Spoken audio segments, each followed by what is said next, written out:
That's right. Welcome to the Nixon Resignation Museum. You are part of the first tour to go through this museum, and I'm going to be your host, and we'll talk about a lot of things, including a little bit of history of what happened back then and a little bit of history of the Nixon Resignation Party itself. First of all, I'd like to talk about the first resignation. Some people don't remember that Richard Nixon's first vice president, Spiro Agnew, actually resigned before Nixon did. He previously was the governor of Maryland, and he was caught in a bribery scheme. And to get off of the charges, he had to actually resign as vice president. He was quite a character. He was famous for beating up on the liberal mob, and he would always do it in alliteration. So the press was the nattering nabobs of negativity. That was kind of his deal. So this is the actual resignation wall. It's composed of 13 different newspapers from the day Nixon resigned. But to do it chronologically, the road to resignation actually went through the House of Representatives, which is where impeachment is enshrined in the Constitution, which we may be familiar with recent happenings. Back then, the House was run by the Democrats, and two of the Democrats that were key were Barbara Jordan, who was from Houston. She made some impassioned speeches on the floor that pushed forward the idea that he was subverting the Constitution, and Jack Brooks, who wrote the Articles of Resignation. Nixon called him my executioner. After months and months of work, Nixon is impeached, 21-17, and in terms of the subpoena power, and then he was voted by the entire committee by 27-11 to vote to impeach. And this starts Nixon thinking that it's all over in the House, meaning he didn't have support in the House to stay in office. After that, he found out that he didn't have enough support in the Senate to stay, unlike our situation last year. And so on August 8th, he announces that he will resign the next day, August 9th. And that's what happens. And here's kind of the testimony of a lot of the front pages from around the nation. Nixon quits, Nixon resigns, I leave with no bitterness, Ford becomes president. So that day, that night, there was a big celebration all over the country. They said they ran out of liquor at the liquor stores in DuPont Circle in Washington, D.C., which if you know how many liquor stores were there, that's pretty amazing. It was just one of those periods of national excitement and exhilaration. As people put it, the long national nightmare was over. And President Ford took over and said he would pull the country together again. So since that time, we have been celebrating, and we have been celebrating in the spirit of that night. We've turned the corner. Good has conquered evil. And so the early years of the Nixon Party were in 1975, the year after Nixon resigned. My friend Wayne Johnson from Galveston County, he was a fellow young Democrat of mine. He called me up and said, "Hey, I want to have a party." I said, "A party for what?" He says, "Well, it's 1 year since Nixon resigned." And I was like, "Okay, let's do it." So I called people, he called people, I brought people from the island up to the mainland where he was, and we had a party. So many people showed up, he said, "We should do this every year, and the proceeds go to the Young Democrats Club." So that's when we started with the idea we should do this every year as a commemoration and a fundraiser. From then on, every year we would get together, might be at a club, might be at a guy's apartment, might be out on the river or at the beach, but we'd get together, have a party. By 1989, after talking about having a big public party for years, we finally did it. So we had a public party in Galveston at a place called 21 Post Office Street. And this kind of set the template for what we've done ever since. We had a Nixon impersonator. He sang "Yesterday" with new lyrics. We had a singer-songwriter play music for us, some old protest songs, some songs of his own, and we got a lot of press. And so it was good for the club. It was the year before Ann Richards and Democrats took back the State House, so there was a lot of excitement. We actually had 3 statewide candidates appear and talk at the Nixon party. What I didn't know at the same time as all this was going on in Austin, our friend Crazy Carl, people know Crazy Carl. Crazy Carl had a 4th anniversary of the ascension of Jerry Ford, which would have been in 1978, here in Austin. And I was at an auction of his, and he had this poster, and I said, well, I've got to add that to the Nixon collection.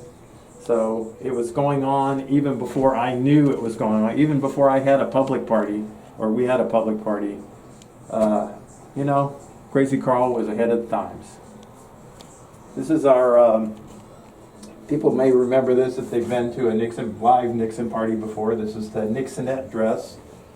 These were worn during Nixon campaigns by young women who were supporting Nixon, and they would all show up. He'd come in on a train or a plane, and there would be all these young women in Nixonette outfits that could run out, get in front of the TV cameras, and support Nixon like young people are supporting Nixon, was the idea of what they were doing. And so the dresses held up well. The mannequin not as well, but it's hanging in there. As I said, the template for the first party was we were going to do music, we were going to talk politics, and we were going to have fun. So one of the parties we had in the intervening years was about protest songs, and it was the anniversary of the Kent State killing during Nixon's term, and so we had a kind of a competition to write protest songs, and here's the only remaining one I have, and it just happens to be about Donald Trump. So it couldn't have been that long ago, but we had ones about the environment and other things as well that people wrote on the spur of the moment. But once again, it was kind of following that same tradition: music, merriment, fun, and politics. Okay, since then, and a lot of these early on were backyard parties, and then later we started doing actual venues in and around Austin. This was the biggest one we did, which was called Welcome to Nixonia, which was done at the Vortex Theater. It was a rock opera, and the music director was Jack Geiser, and he and I worked on a lot of songs, which was fun. I've got the lyrics to them back here, which he and I worked on, and of course he worked on the music because I'm not a musician. Our friend Toulouse-Lautrec, Tom Hackett, did the main artwork for the show, and he's done the artwork for a lot of other shows too. As you can see here, there's Elvis versus Nixon. They always have a theme: Elvis versus Nixon, Nixon Goes to China, of course, last year we did Nixon at Woodstock. And of course, Tom did a lot of this, and Jack and his musician friends all worked on the music and putting on a good show for folks. The other things we did is we've had movie nights where we show a Nixon-related movie, and have things that follow along with that in terms of Nixon and Elvis. Frost Nixon, we had an icy machine. We had a beer party, Watergate Draft House party, where we had these mugs. If you can see, Watergate wheat is frosted in there. Might be hard to see. But we try to make the parties fun, but also have some meaning to them. So even at Woodstock, there was that underlying political inference that we're kind of in the same days here. Here's Nixon and Trump together. So we know which side they're on. And here we are, Abby Hoffman and Nancy Pelosi, which make a fine couple, don't they?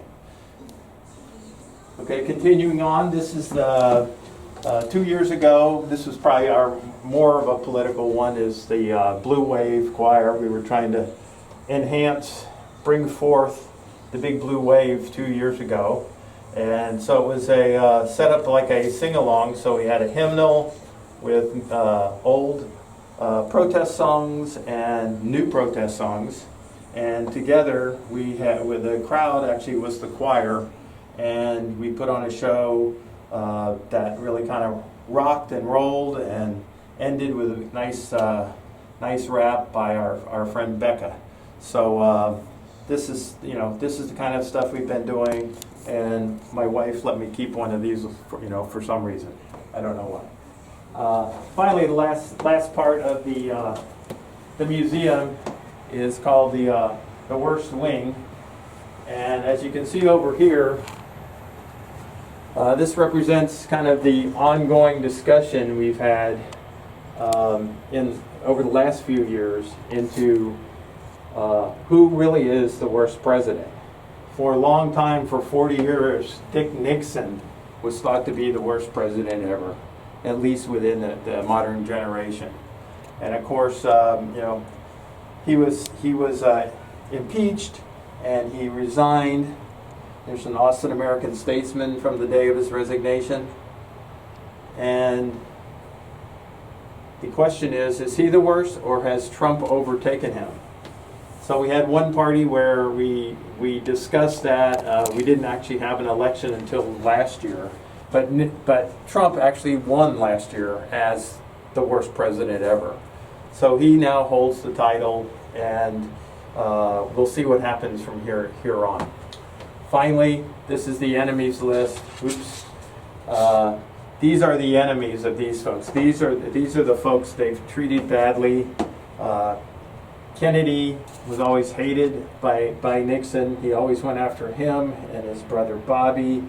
McGovern, Humphrey, all these people are in there. And of course, Trump's major nemesis was Hillary Clinton. So that's the museum. I think, depending, oh my God, he's behind me. Was he listening all this time? Okay, dang. Okay.